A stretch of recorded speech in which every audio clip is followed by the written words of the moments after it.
Gálatas 5, versículo 7. Gálatas 5, 7, pero antes, como siempre, vamos a pedirle al Señor que bendiga nuestro estudio. Padre, te damos gracias, Señor. Venimos a ti con corazones llenos de regocijo, Señor, porque hemos sido perdonados. Padre, venimos a ti con corazones llenos de regocijo porque hemos sido perdonados y aceptados gracias a lo que Jesucristo ha hecho por nosotros. Y así tenemos cómo conocer tu amor. Un amor incondicional que no cambia, Señor. Un amor incondicional que es el mismo en nuestro mejor día, al igual que en nuestro peor día, Señor. Y por este amor, Señor, te damos gracias. Padre, te pedimos en el nombre de Jesús que seas tú, Señor, el que nos habla hoy. No queremos y necesitamos escuchar la voz de ningún ser humano, lo que necesitamos es escuchar tu voz. Así que eso es lo que pedimos, Padre. Que utilices ciertamente mi boca, pero tu palabra, pero que permitas que a través de tu Espíritu nos hable a nuestros corazones, directamente a nuestras vidas, y nos libere como tú prometes, que los que se mantienen fieles a tus enseñanzas conocerán la verdad, y la verdad los hará libres, Señor. Somos tuyos, Padre. En el nombre de Jesús, glorifícate. Amén.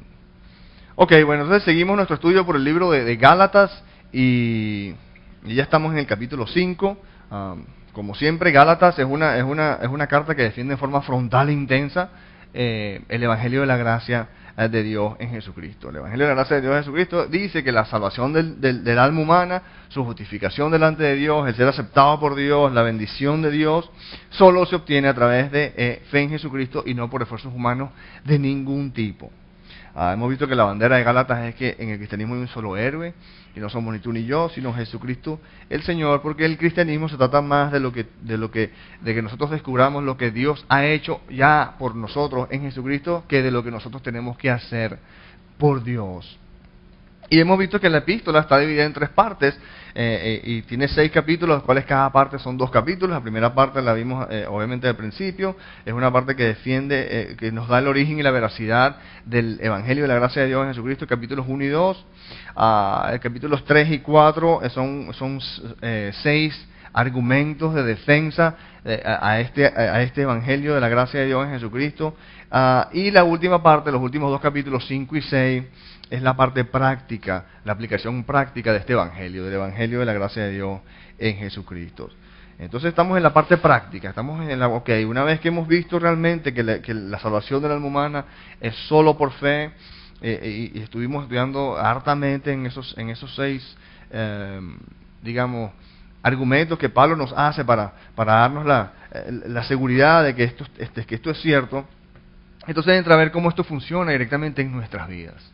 Y la semana pasada, empezamos el capítulo 5 y en el versículo 1, para ir un poco de regreso acá nomás de contexto, voy a leer rápido, decía que Cristo nos libertó para que vivamos en libertad. Por tanto, manténganse firmes y no se sometan nuevamente al yugo de esclavitud. El yugo de esclavitud, de regresar de nuevo a tener que ganarte la aprobación de Dios, a tener que buscar provisión para las necesidades de tu alma y todo esto. Eso lo estudiamos a fondo la semana pasada, y los que no estuvieron aquí pueden ver el video en la internet.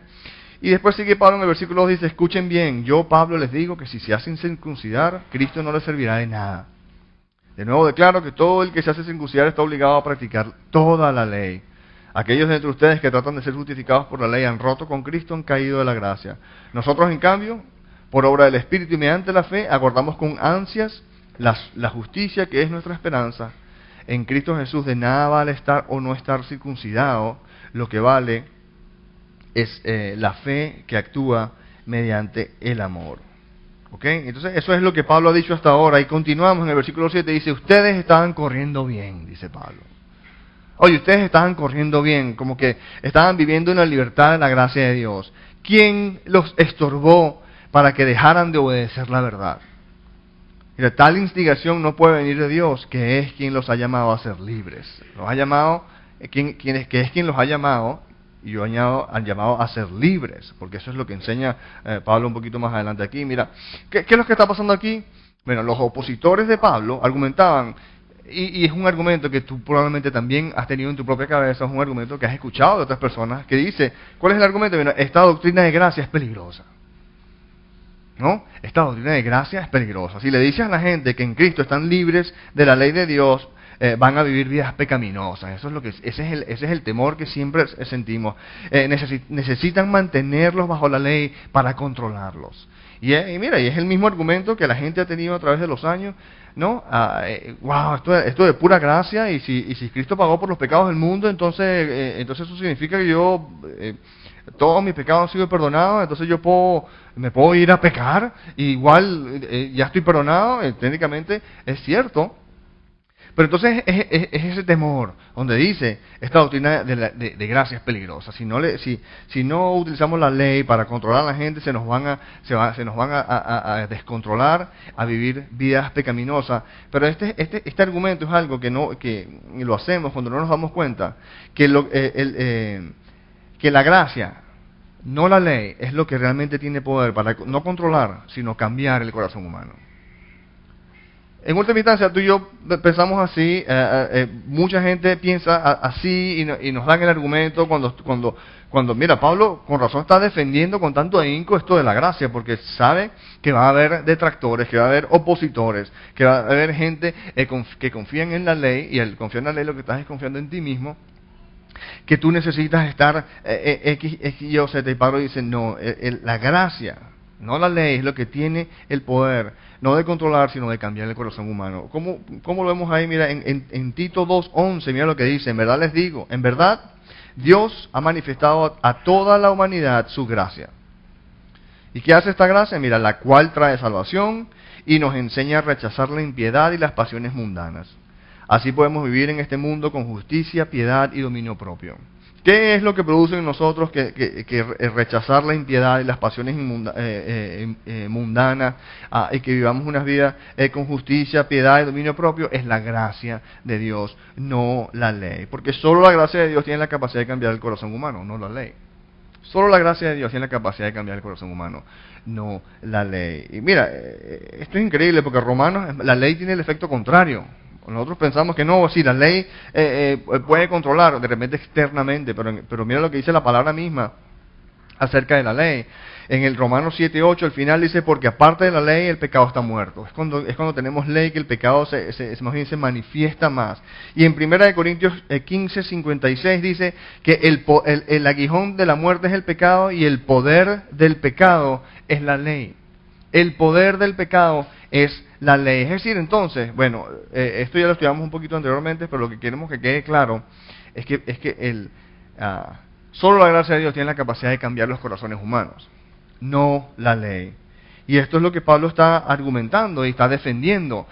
Aquellos que dicen que no tiene que haber ley, dicen, sabes que a la final, no, es gracia, porque la gracia es lo que tiene la capacidad de verdaderamente, no solo de ponerle cercas al corazón humano, sino de verdaderamente arreglar el problema que está arreglar el problema de raíz que está causando los frutos de injusticia en todos nosotros, que como hemos visto, en última instancia, es un problema de satisfacción. Que es un problema que tú y yo nacemos con necesidades legítimas, y el problema es cuando estamos tratando de llenar o de satisfacer esas necesidades legítimas en lugares ilegítimos, porque el lugar legítimo es Dios, pero como nacemos desconectados de Dios, entonces no nos quedan más que alcanzar y buscar bamba. Pero fíjate que esto del legalismo es serio, y Pablo hace un gran esfuerzo y defiende con gran intensidad y ahínco el Evangelio de la gracia de Dios. Y dice en el versículo 9, un poco de levadura fermenta toda la masa. Fíjate, un poco de levadura fermenta toda la masa. En el versículo 5:3, Pablo ya nos dijo, que decía, de nuevo declaro que todo el que se hace circuncidar está obligado a practicar toda la ley. Un poco de levadura fermenta toda la masa, porque el que tú estás tratando, o tú estás justificado delante de Dios, basado en lo que Jesucristo hizo, o estás justificado delante de Dios acorde a lo que tú puedas hacer. Es una u otra, es ley o gracia, no ley y gracia, no es ley y gracia, ley y Jesucristo, no es. O eres tú cumpliendo la ley que te ganas la aprobación de Dios, o es Jesucristo en su cruz, en su sacrificio, en su digamos, ministerio redentivo del sacrificio redentivo en la cruz, que se gana la aprobación de Dios por ti, o eres tú obedeciendo la ley, o es Cristo en la cruz pero no los dos. Un poco de levadura fermenta toda la masa, porque es ley o gracia, no ley y gracia. Estábamos escuchando varias veces en los últimos estudios que Watchman Nee lo pone de esta manera: ley implica yo debo hacer algo por Dios, gracia implica Dios hace algo por mí. Y tú y yo estamos interpretando, relacionándonos con Dios de una manera, o estás enfocándonos en lo que tú debes hacer por Dios, o estás enfocándote en descubrir lo que Dios ha hecho por ti en Jesucristo. Mira, yo noté aquí que tenemos que estar muy alertas con el legalista en nosotros. Tenemos que estar sumamente alertas con el legalista en nosotros, porque un poco de legalismo tiene la capacidad de robar toda nuestra libertad. Un poco de legalismo puede robar nuestra libertad. O somos aceptados por Dios gracias a Jesucristo únicamente, o somos aceptados o no somos aceptados por Dios del todo. Porque el otro plan de ganarse la aprobación de Dios basado en tus propias obras es un plan que no funciona. Por ende, nadie verdaderamente se gana la aprobación de Dios o es justificado, usando términos bíblicos, mediante las obras de la ley. Todos nuestros pecados han sido perdonados, todos, absolutamente todos, y todo está cubierto por la sangre de Cristo. Eso es lo que mira el versículo, uno de los versículos más escandalizantes de todas las Escrituras, pero está en las Escrituras. Dice: yo les perdonaré sus iniquidades, dice Dios, bajo el nuevo pacto de Jesucristo, y nunca más me acordaré de sus pecados. Eso no lo estoy diciendo yo, eso lo dice Dios en su palabra. Y esto es una acotación del Antiguo Testamento en el Nuevo Testamento. O sea que esto no puede ser más abarcarlo todo. Yo les perdonaré sus iniquidades y nunca más me acordaré de sus pecados. Mira, tú y yo no somos los héroes, Jesucristo es. No se trata de lo que tú y yo debemos hacer por Dios, sino de lo que Dios en Jesucristo ha hecho por nosotros. Okay, cuidado, porque un poco de levadura, un poco de legalismo en nuestras vidas fermenta toda la masa, en el sentido de que nos puede robar nuestra libertad. Seguimos leyendo el versículo 10, dice: yo por mi parte confío en el Señor, que ustedes no pensarán de otra manera. El que los está perturbando será castigado, sea quien sea. ¿No? Hablando de las personas que fueron a Gálatas después que Pablo los dejó establecidos en el Evangelio de la gracia de Dios, y pues llegaron los judaizantes y son los que están trayendo problemas, porque Pablo se había ido y llegaron estos patas judaizantes legalistas tratando de decirle a la gente: no sabe, está bien, creen en Jesucristo, pero también tienes que cumplir la ley. No es solo Jesucristo, sino ley, Jesucristo y ley. Y dice: mira, el que los está perturbando será castigado, sea quien sea. Y en el versículo 11 dice Pablo, dice: hermano, si es verdad que yo todavía predico la circuncisión, ¿por qué se me sigue persiguiendo? Si tal fuera mi predicación, la cruz no ofendería tanto. Y hay dos cositas que quería establecer. Primero que nada, en el versículo 11 dice: si es verdad que yo todavía predico la circuncisión, ¿por qué se me sigue persiguiendo? Aparentemente, algunos decían que Pablo sí enseñaba el legalismo. Un tipo de gracia y ley, no es gracia o ley, sino que gracia y ley. El problema era que los gálatas estaban entendiendo mal, o que habían malentendido a Pablo. Y Pablo está diciendo: mira, si yo verdaderamente decía la dice, si es verdad que yo todavía predico la circuncisión, ¿por qué se me sigue persiguiendo? ¿No? Entonces Pablo está aclarando primero que nada: yo no predico circuncisión, y de paso, circuncisión es una metáfora, como dice, o es una figura que abarca toda la ley, el hecho de ganarse la aprobación de Dios siendo obediente a su ley. Y lo otro que quería que viéramos es que el versículo 11 al final dice que si tal fuera mi predicación, la cruz no ofendería tanto. Y quería que meditáramos un poco en esto, porque la cruz no ofendería tanto. Y el hecho es que, mira, la cruz de Jesucristo verdaderamente ofende. ¿Sí? ¿Cómo así? Mira, la verdad, primero que nada, Romanos 9:33, mira lo que dice. Y Pablo lo está diciendo: como está escrito, miren que pongo en Sión una piedra de tropiezo y una roca que hace caer. Pero el que confía en Él no será defraudado. Hablando de digamos, el tiempo en que el Señor iba a mandar a los religiosos de su pueblo una piedra de tropiezo. Algo que los iba a hacer, los iba a paltear. Y esta piedra de tropiezo es Jesucristo, una roca que hace caer. En 1 Corintios 1:23 dice: mientras nosotros que predicamos a Cristo crucificado, ¿no? Dice: este mensaje es motivo de tropiezo. El mensaje de la cruz es motivo de tropiezo para los judíos y es locura para los gentiles. Mira, ¿por qué la cruz de Jesucristo ofende tanto? ¿No? ¿Por qué la cruz de Jesucristo ofende tanto? Mira, hay dos cosas. La ley ofende. Porque nosotros somos orgullosos y todo nos ofende. La ley ofende. ¿La ley por qué ofende? Bueno, porque a nadie le gusta que le digan lo que tiene que hacer. Cuando la ley viene y te dice, no hagas esto, no hagas esto, haz lo otro, ay, qué fastidio, ya no, o sea, rechazamos la ley porque a nadie le gusta que le digan lo que tiene que hacer. Entonces, por ende, la ley ofende. Pero ¿sabes qué ofende más que la ley? La gracia.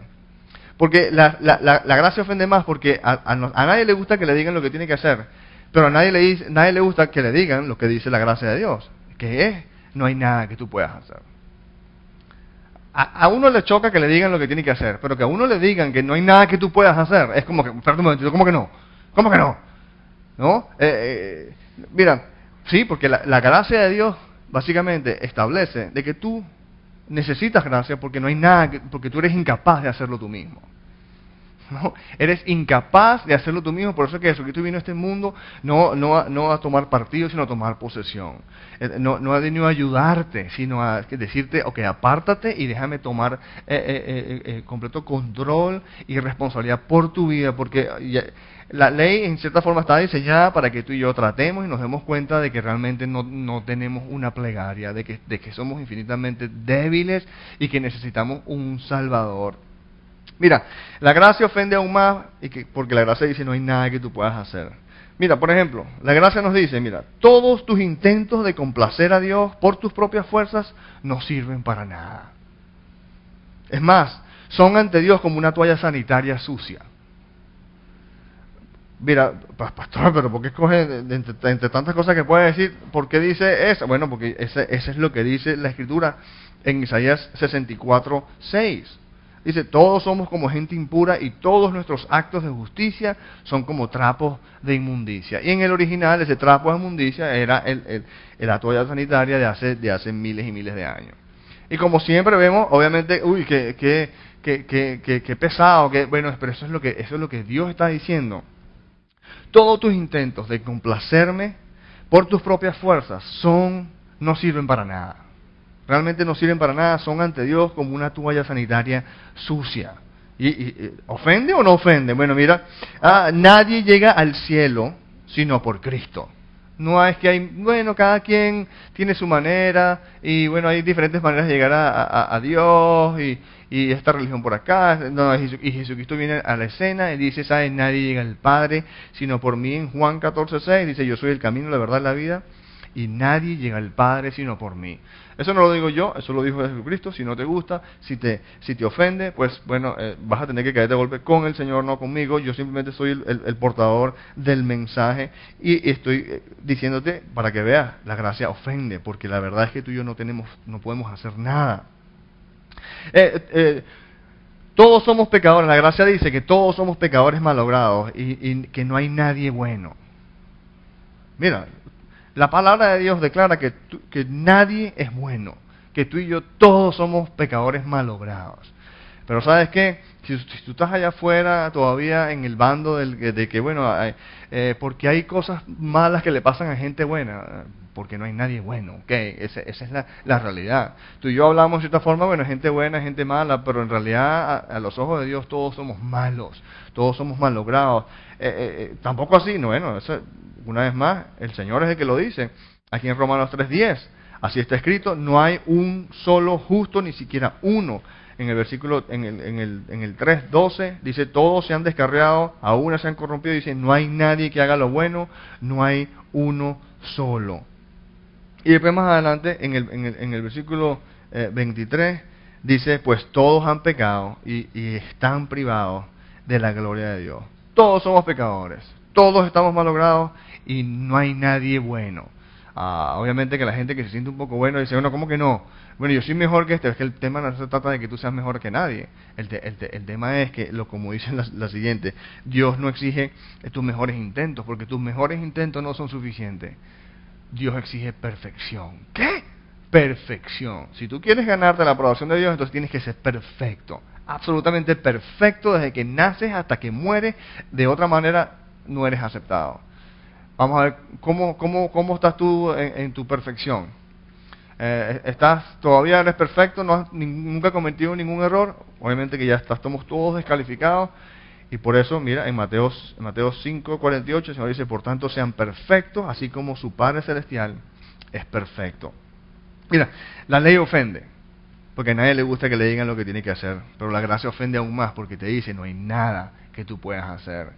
Y el tema es, cuando tú verdaderamente te enteras de que no hay nada que tú puedas hacer, no es que Dios es un sádico que quiere atormentarnos, sino que quiere llevarnos al punto donde vemos, ¿ya te diste cuenta? Ok, ahora recibe mi amor, recibe mi provisión. Porque Jesucristo, si tú te crees bueno, entonces Jesucristo no te va a ser de valor para ti. ¿No? El Señor mismo dijo, yo no vine a llamar a los justos, sino a los pecadores al arrepentimiento. El Señor dice que solo los enfermos necesitan un médico. Si tú te crees sano y te crees que eres bueno y que en ti mismo tienes la aprobación de Dios, pues entonces no vas a necesitar un Salvador que te provea la aceptación de Dios. El punto es que Dios exige perfección, y a menos que tú seas perfecto, no tienes una plegaria y necesitas un Salvador. Por eso es que Jesucristo fue enviado a este mundo a ser perfecto por nosotros, para que nosotros no tengamos que ser perfectos. Pero fíjate esto, en el versículo 12, mira lo que dice Pablo. Dice, ojalá esos instigadores acabaran por mutilarse del todo. ¿Cómo que está hablando Pablo? Ojalá que esos instigadores, porque que los instigadores que estaban tratando de decir, bueno, ok, no, Jesucristo no es suficiente, tienes también que seguir la ley del judaísmo, y está representada por la circuncisión, y la circuncisión era, ¿te acuerdas que hemos hablado de esto anteriormente? El corte del prepucio o del carne en el órgano sexual masculino, que es en la punta. Bueno, eso es lo que es la circuncisión en forma física. Y Pablo está diciendo aquí, mira, ojalá que esos instigadores acabaran por mutilarse del todo. No solo que se cortaran la puntica, sino que se lo cortaran todo. Es decir, que terminaran castrados por completo. Es como, ¿qué? ¿Eso está en la Biblia? Mira, el tema es el siguiente. Es como que Pablo está utilizando un efecto shock, ¿no? Un efecto shock, ¿no? Por ejemplo, en Gálatas 3:1 vimos que él dice, oh Gálatas torpes, ¿quién los ha hechizado? En Filipenses 3:2, y una vez más refiriéndose a los judaizantes, a los legalistas, los llama, cuídense de esos perros, ¿no? Y es como que Pablo está utilizando un lenguaje, déjame decirte, sí es un tanto soez. Un lenguaje un tanto soez que tiene el propósito de utilizar el efecto shock para talar un punto específico en el corazón de su audiencia. No, para talar un punto específico en el corazón de su audiencia. Y consideremos esto. Pablo utiliza su lenguaje más fuerte para reprender y advertir en contra de ¿qué? Del legalismo. Entonces, lo que debemos observar, en vez de estar como que tú, o sea, ahorita en shock porque Pablo les dijo que ojalá terminaran por castrarse, digamos, ¿sabes qué? Esto es serio, esto es tan serio que Pablo utiliza este lenguaje con un propósito de efecto shock para talar algo específico en el corazón de nosotros, que somos la audiencia, y lo que está tratando de talar es que el legalismo es tóxico, el legalismo es nocivo, el legalismo nos para el crecimiento, el legalismo tiene el efecto contrario a lo que el verdadero cristianismo está supuesto a dar, porque el legalismo produce orgullo, el legalismo produce tristeza. El cristianismo produce amor, ¿ok? Y tenemos que tener cuidado con esto. ¿Ok? Bueno, el versículo 13, seguimos leyendo. Fíjate lo que dice. Y en cierta forma, aquí entramos a la parte más práctica de lo que estamos hablando en los capítulos 5 y 6. Se tratan. Y bueno, tú sabes que la discusión es la misma siempre, ¿no? O sea, si verdaderamente todo es gratis, entonces ¿cuál es el...? No, y el punto es este, mira. De que el miedo de que le vamos a dar rienda suelta a nuestra pecaminosidad si verdaderamente estamos perdonados y no hay nada que pueda cambiar eso, y solo Cristo. Porque entonces no darle rienda suelta a nuestra pecaminosidad. Y Pablo mira lo que dice ahí, les hablo así, hermanos, en el versículo 13, porque ustedes han sido llamados a ser libres. Pero no se valgan de esa libertad para dar rienda suelta a sus pasiones, más bien sírvanse unos a otros con amor. Y aquí está Pablo como quien dice, ¿sabes qué? Sí, somos libres, pero como puse acá, libertad para conocer a Dios. no para destruirnos en pecado. Y si somos libres, hacemos lo que nos dé la gana, está todo ha sido pagado, completamente todo cancelado. Pero esa libertad está diseñada para que nosotros podamos conocer verdaderamente a Dios, no para que nosotros nos destruyamos en pecado. Mira, ¿cuál es el propósito de nuestra libertad en Cristo? ¿Cuál es el propósito de nuestra libertad en Cristo? El Señor dice, o sea, que ya ustedes no pueden hacer nada para ganarse la aprobación de Dios. Yo voy a enviar a mi hijo para que él se la gane por ustedes. Eso puede tener dos consecuencias. En mi estupidez puedo decir, ok, si no me toca ganar la aprobación de Dios, y si ya yo estoy aprobado por Dios, gracias a Jesucristo, pues entonces, ¿qué importa hacer mis marramucias aquí y continuar con mi vida de pecado? Si igual Jesucristo pagó por todo, bueno, ok, esa sería una opción, la opción absurda y tonta, porque ese no es el propósito de la salvación, ese no es el propósito de lo que Cristo hizo vino en la cruz, a morir en la cruz para hacer por nosotros. El propósito es que agarremos eso, entonces ya el amor de Dios está asegurado, entonces utilizo eso para conocerlo a Él más íntimamente y para acercarme a Él. ¿Cuál es el propósito de nuestra libertad en Cristo? Mira, Romanos 6:23 lo pone claramente, dice, porque la paga del pecado es muerte, mientras que la dávida o el regalo de Dios, ¿qué es? Vida eterna en Cristo Jesús. Vida eterna en Cristo Jesús. ¿Cuál es el gol o cuál es el propósito de nuestra libertad? Vida eterna, que nosotros podamos disfrutar vida eterna. Y vida eterna no es el cielo, vida eterna no es un sitio. Vida eterna, como dice el mismo Jesús en Juan 17:3, vida eterna es la capacidad de conocer a Dios y deleitarnos en Él. El propósito de nuestra libertad en Cristo es que nosotros podamos conocer a Dios y conseguir satisfacción en Él. Vida eterna, ese es el propósito de nuestra libertad en Cristo, no de destruirnos en pecado. No de destruirnos en pecado. Y mira, Pedro advierte de esto también en 1 de Pedro 2:15. Mira cómo lo pone Pedro. Dice, porque esta es la voluntad de Dios, 1 de Pedro 2:15, que practicando el bien hayan callar la ignorancia de los insensatos. Eso es actuar como personas libres que no se valen de su libertad para disimular o como excusa para darle rienda suelta a la maldad. Fíjate que Pedro también lo pone ahí. Nosotros debemos actuar como personas libres que no se valen de esa libertad para disimular o como excusa para darle rienda suelta a la maldad, sino que viven como siervos o como esclavos de Dios. El gol de nuestra libertad no es destruirnos en pecado. El gol de nuestra libertad es conocer a Dios y conseguir satisfacción en Él. Mira, Pablo, por ejemplo, no lo puede poner más claro que en Romanos 6:15 al 18. Mira cómo lo pone en Romanos 6, esta discusión. Dice, entonces, ¿qué? ¿Vamos a pecar porque no estamos ya bajo la ley, sino bajo la gracia? De ninguna manera, dice Pablo, se responde a sí mismo. ¿Acaso no saben ustedes que cuando se entregan a alguien para obedecerlo son esclavos de aquel a quien obedecen? Claro que lo son, ya sea del pecado que lleva a la muerte o de la obediencia que lleva a la justicia. Pero gracias a Dios que aunque antes eran esclavos del pecado, ya se han sometido de corazón a la enseñanza que les fue transmitida. En efecto, habiendo sido liberados del pecado, ahora ustedes son esclavos de la justicia. ¿Entienden? Jesucristo no vino aquí a pagar el precio de nuestro pecado para que nosotros nos mantengamos en Él.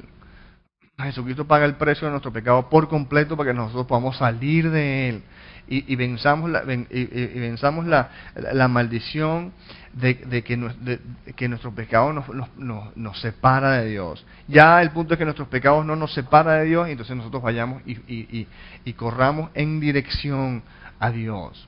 Ese es el propósito de todo esto, de que toda tu deuda con Dios ha sido cancelada, es para que tú puedas ir en su dirección sin temerle a su ira.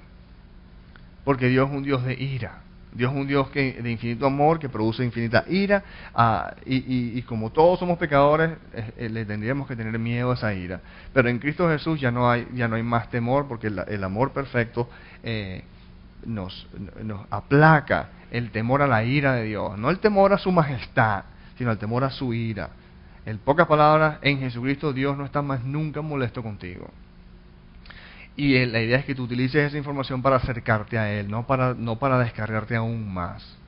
El punto, mire, yo noté aquí, cuidado con ser el proverbial vivo bobo. ¿Sabes lo que es un vivo bobo? el que se las da de vivo, pero en realidad en su viveza lo que está haciendo es el más bobo de todos, o el vivo tonto, ¿no? Cuidado con el ser el proverbial vivo bobo que cree que puede burlarse de Dios. Y mira, yo los veo aquí y no veo ninguno de ustedes en esta categoría, pero sí escucho y sé de gente que utiliza, no, yo oro una oración y yo estoy salvo y bueno, igual estoy fornicando con mis novias y tú sabes, peco de izquierda a derecha en otros lugares, pero como yo oro una oración, como es decir, como Cristo pagó por todo, entonces yo utilizo eso para seguir en pecado. Cuidado con ser ese es el proverbial vivo bobo, ¿no? El que cree que puede burlarse de Dios. Gálatas 6, lo vamos a ver la semana que viene probablemente, 6:7 dice que de Dios nadie se burla, cada uno cosecha lo que siembra. De Dios nadie se burla. Mira, la gracia de Dios, el punto es que la gracia de Dios está diseñada para llevarnos al arrepentimiento. La gracia de Dios está diseñada para llevarnos al arrepentimiento. Romanos 2:4 lo pone de esta manera. Dice, ¿no ves que desprecias las riquezas de la bondad de Dios, de su tolerancia y de su paciencia, al no reconocer que su bondad quiere llevarte al arrepentimiento? La bondad de Dios, su paciencia, su gracia, el propósito de esa gracia es de llevarte al arrepentimiento. Él muestra paciencia y Él muestra tolerancia y Él muestra, digamos, su gracia para contigo, no para que tú te aproveches de eso para seguir en el pecado, sino para que tú, apoyado en su bondad, te acerques a Él. Mira, la gracia de Dios está diseñada para llevarnos al arrepentimiento, y el arrepentimiento es el acto mediante el cual recibimos la salvación de nuestra alma. Mira, Dios, la vida eterna es gratis. El conocer a Dios, digamos, el perdón de los pecados ya fue procurado. Los pecados del mundo han sido perdonados. Y tú podrás, o una persona que esté allá afuera por decir, ok, bacán, entonces eso significa que me puedo... El gol de que Cristo haya pagado por tus pecados no es para que tú te quedes en ellos, sino que tú puedas, con ese perdón, ir en dirección a Dios y conocerlo y recibir de Él la satisfacción que tú tanto necesitas. Porque la realidad es esta, o estamos buscando satisfacción en Dios, o estamos buscando satisfacción en nuestros ídolos del mundo. Y nuestros ídolos del mundo están desde las drogas, el alcohol, todo lo obviamente malo y negativo, como también puede ser el éxito profesional, la familia, los hijos, cualquier cosa que sea un sustituto de Dios para proveer satisfacción para tus necesidades legítimas, como tu necesidad de ser amado, tu necesidad de sentir seguridad, tu necesidad de tener una identidad, cualquier cosa que tú busques aparte de Dios para satisfacer tus necesidades legítimas, es un ídolo y en última instancia trae desasosiego y tristeza, porque ningún ídolo tiene la capacidad de darte lo que solo Dios te puede dar.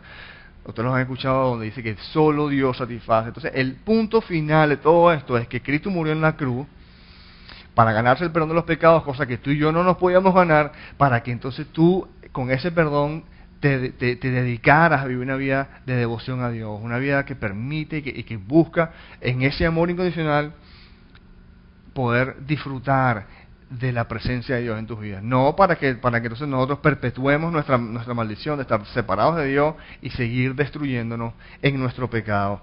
Y realmente es un argumento bien tonto cuando lo vemos en forma con perspectiva, pero es un argumento del cual quizás tú estabas allá anteriormente y quizás haya alguien, a lo mejor no aquí, pero hay alguien que lo está viendo en video que sigue ahí.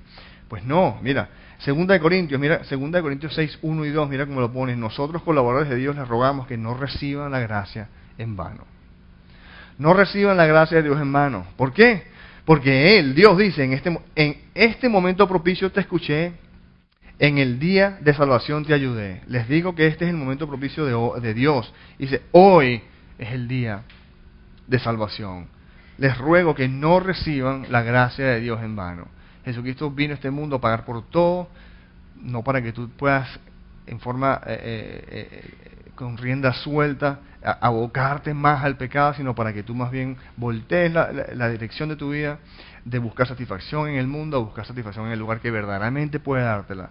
Es Dios, el Dios de la Biblia, porque solo Dios satisface. Mira, versículo el 13 dice, más bien sírvanse unos a otros con amor. Y el 14 sigue, dice, en efecto, toda la ley se resume en un solo mandamiento. ¿Cuál? Ama a tu prójimo como a ti mismo. Pero si siguen mordiéndose y devorándose, tengan cuidado, no sea que acaben por destruirse unos a otros. Mira, en el 14 dice, en efecto, toda la ley se resume en un solo mandamiento. Ama a tu prójimo como a ti mismo. Imagínate, toda la ley, ahí dice, toda la ley se resume en un solo mandamiento. Ama a tu prójimo como a ti mismo. Mira, bajo la dirección del Espíritu Santo, la única ley que necesitamos recordar en Levítico 19:18, ama a tu prójimo como a ti mismo. Imagínate, toda la ley es ama a tu prójimo como a ti mismo. Mira, en Romanos 13:8, Pablo lo pone de esta manera. Miren lo que dice, no tengan deudas pendientes con nadie, a no ser la de amarse unos a otros. De hecho, quien ama al prójimo ha cumplido la ley. ¿No? Porque los mandamientos que dicen, no cometas adulterio, no mates, no robes, no codicies, y todos los demás mandamientos se resumen en este precepto, ama a tu prójimo como a ti mismo. ¿Por qué? Porque el amor no perjudica al prójimo. Así que el amor es el cumplimiento de la ley. Entonces, la única ley, como personas perdonadas en el Señor, que necesitamos, o necesitamos recordar, es ama a tu prójimo como a ti mismo, porque si logramos hacer eso bien, entonces estaremos cumpliendo toda la ley. Porque lo que dice ahí, mira, el que ama a su prójimo no lo engaña, el que ama a su prójimo no lo roba, el que ama a su prójimo no lo lastima, ¿verdad? Pero vamos a estar claros en algo, ¿qué es eso de amar? Porque hay demasiada confusión en cuanto a ese verbo amar y qué significa. Y Hollywood nos vende una idea que es completamente, muchas veces, contraria a lo que Dios dice. Y vamos a estar claros y ponernos a todos en una misma página y meditar en cuanto a qué es eso de amar. Porque dice, ama a tu prójimo como a ti mismo. Y la palabra dice que si nosotros amamos a nuestro prójimo, estamos cumpliendo la ley. Bueno, amar, ¿qué es eso? Viene de ágape y es el verbo agapao, pero el punto es el siguiente. Amar en términos bíblicos significa poner las necesidades de otra persona por encima de las nuestras, acorde a la voluntad de Dios para con esa persona. Amar, cuando Dios dice ama a la persona X, lo que está diciendo, pon las necesidades de otra persona por encima de las tuyas, acorde a la voluntad de Dios para con esa persona. Eso es lo que significa amar. Poner a los demás primero, otros primero. El defecto tuyo y mío, o nosotros es yo primero. ¿Sí o no? Yo primero, ¿sabes? Primero yo y después los demás. No, Dios dice no. Amar es poner a los demás primero y a ti después. Pero mira, el punto es el siguiente, que cuando Dios dice ama a la persona X, lo que está diciendo es sé generoso con ella. Sé generoso con ella. Mira, deja que se quede con lo que está batallando por conseguir. Porque a la hora de la final, cuando estamos en conflictos interpersonales y el Señor nos dice, ámense los unos a los otros, lo que está diciendo es que deja que los demás tengan la prioridad. Deja que se queden con lo que están tratando de batallar para conseguir. Pero el punto es que entendamos esto, que la generosidad es habilitada en el alma humana únicamente mediante la abundante provisión de Dios por fe en Jesucristo, que establece y da seguridad al alma humana. ¿Cómo vas a ser tú generoso? En la medida en que tú tengas en abundancia. Si tú estás aquí en misio y te dicen, dale al otro, y dices, no, si lo que me quedan 2 gotitas, ¿cómo que voy a estar regalando? No, y nos convertimos y somos perpetuamente los que siempre hemos sido, gente que estamos luchando por nuestro ¿cómo que se dice? Me viene en inglés, pero autopreservación. Self-preservation. ¿Cómo se dice? Ajá, autopreservación. Pero el punto es este. Dios dice, ama a los demás, entonces sé generoso con ellos. ¿Cómo vamos a ser generosos con ellos? En la medida en que tú y yo, mediante fe en Jesucristo, consigamos la abundante provisión de Dios, que va a decir, que le va a dar seguridad y va a establecer tu alma. Y esa seguridad que va a decir, ok, ¿sabes qué? De mi abundante provisión, puedes quedarte con eso. ¿Por qué? Porque llévate lo que quieras. En Cristo yo tengo de sobra. Esa es la actitud que nos hace nosotros amorosos. Cuando nosotros en Cristo verdaderamente disfrutamos y nos apoderamos de la provisión de Dios que nos hace sentir que tenemos en abundancia. Y si alguien necesita tener la razón, pues yo no necesito tener la razón, porque Cristo pagó por todos mis pecados y yo he sido justificado en Él, y yo no tengo que tener la razón para sentirme justificado, porque mi justificación está en Cristo. Por ende, si tú necesitas tener la razón, pues llévatela, ¿no? Si necesitas, amar es ser generoso y poner a los demás por delante tuyo. No, porque, ¿sabes qué? La actitud que dice llévate lo que quieras. Y llévate lo que quieras, no estamos hablando de cosas materiales necesariamente, aunque eso es incluido. Pero ya tienes que tener la razón, llévatela. Siento que me hiciste daño, ¿sabes qué? ¿Qué importa? No, yo tengo suficiente amor en Cristo para poder, afrontar una agresión tuya. Mi seguridad en el amor de Cristo, o mejor dicho, sí, mi seguridad en el amor de Cristo me hace a mí inmune a tus ataques, porque tus ataques no están haciendo peligrar ningún tipo de mis provisiones, porque mi provisión está escondida con Dios en Cristo, como dice, mi vida está escondida con Dios en Cristo y en Él tengo en abundancia. Entonces fíjate que nuestra capacidad de amar está directamente condicionada a nuestra capacidad de, por fe en Jesucristo, poder recibir de la abundante provisión de Dios en nuestra vida para poder decir, ¿sabes qué?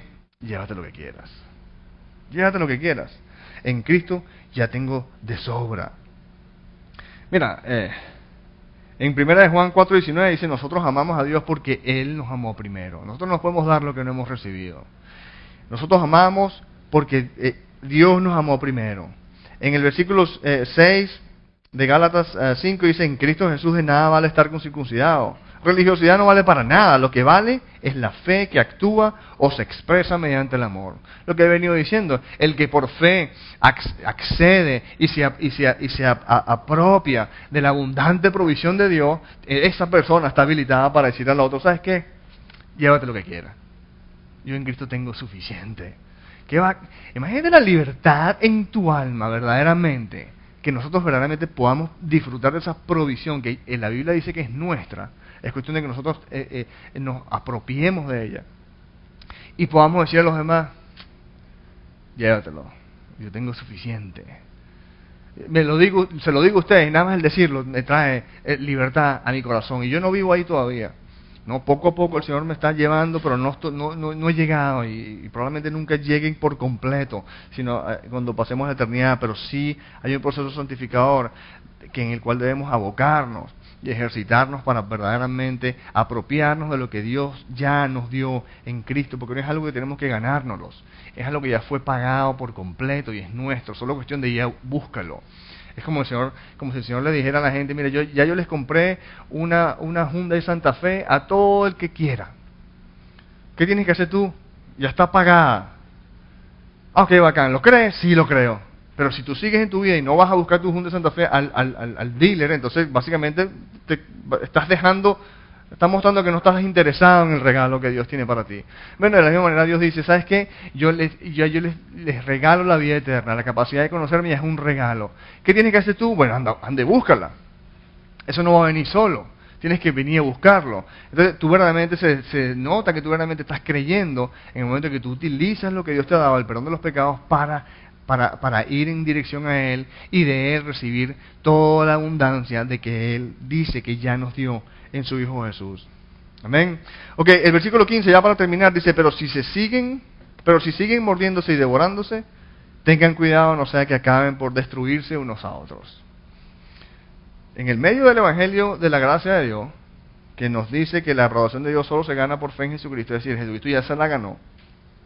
Sin embargo, aquí dice que si nos seguimos mordiendo y devorándonos mutuamente, van a acabar por destruirse unos a otros. Mira, perdonado o no, el pecado destruye. Perdonado o no, el pecado destruye.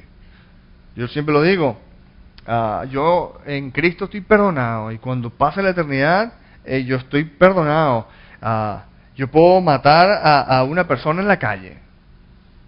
Y si la mato, igual estoy perdonado. Pero si la mato, voy a la cárcel.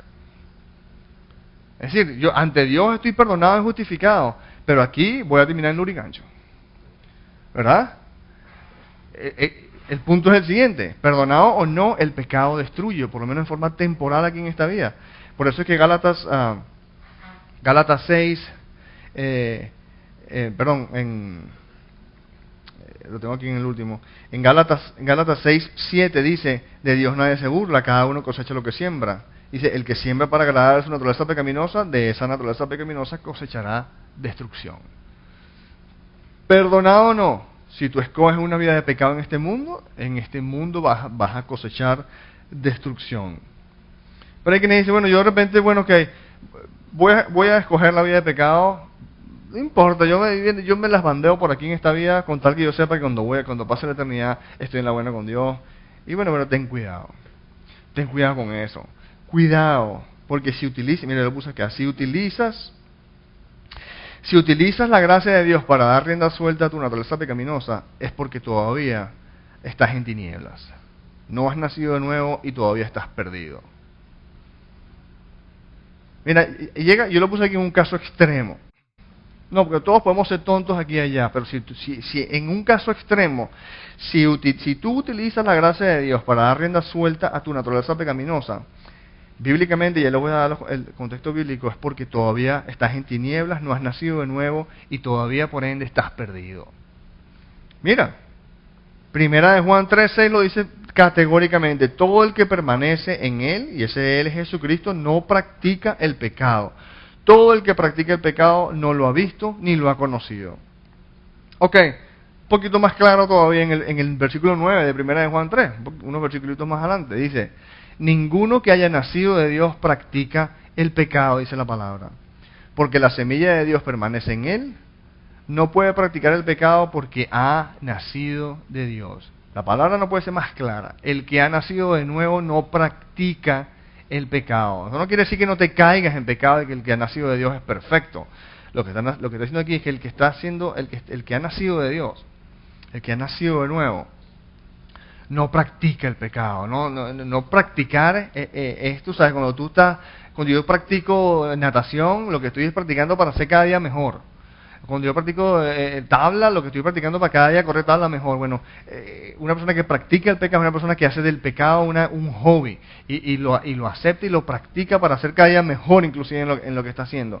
Una persona que ha nacido de nuevo no practica el pecado. Y mira lo que dice Jesús: esto de nacer de nuevo no es opcional. En Juan 3:3 Jesús dice que quien no nazca de nuevo no puede ni siquiera ver el reino de Dios. El que no nazca. Entonces lógica, el ABC de la lógica. Si Jesucristo dice que a menos que tú nazcas de nuevo no vas a poder ni siquiera ver el reino de Dios, y después más adelante en 1 Juan 3 dice que el que nace de nuevo no practica el pecado, por ende el que practica el pecado no ha nacido de nuevo. Y si no ha nacido de nuevo está perdido. ¿Entiendes? Es una realidad que lo dice la Escritura. Y que sirva de advertencia a todas aquellas personas que dicen: bueno, no, yo estoy seguro porque yo oro una oración, porque yo recibí al Señor, porque, bueno, yo sí, sobre todo oré una oración. Cuidado con eso, porque eso sería estar tomando en vano la gracia de Dios.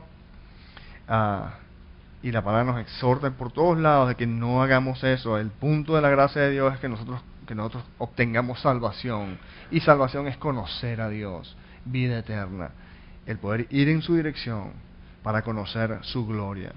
Miren, en Juan 8:12 el Señor dice que yo soy la luz del mundo, y el que me sigue, es el que me sigue, no andará en tinieblas, sino que tendrá la luz de la vida.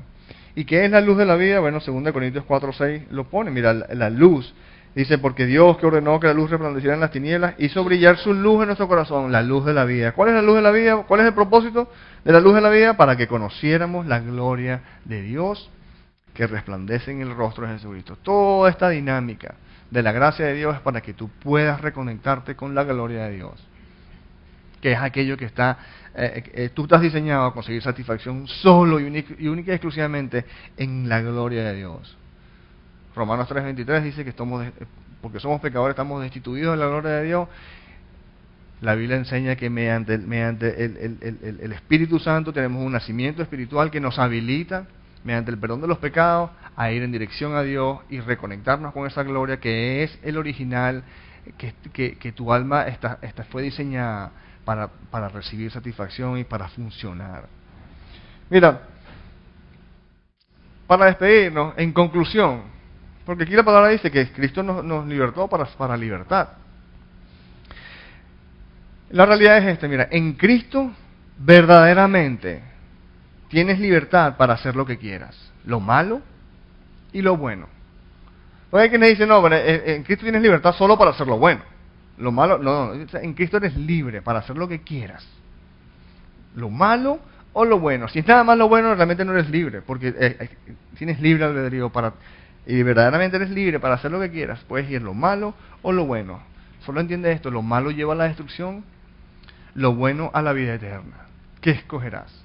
¿Qué vas a escoger? ¿O qué estás escogiendo?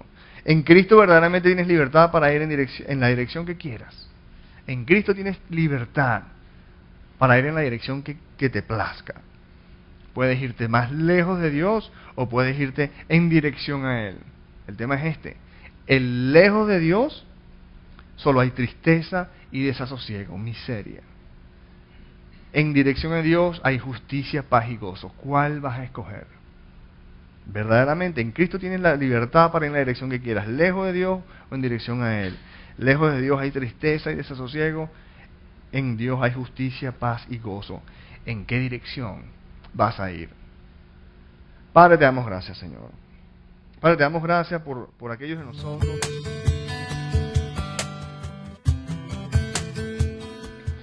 No queremos terminar nuestra enseñanza sin antes darte una oportunidad para entregar el control de tu vida a Jesucristo.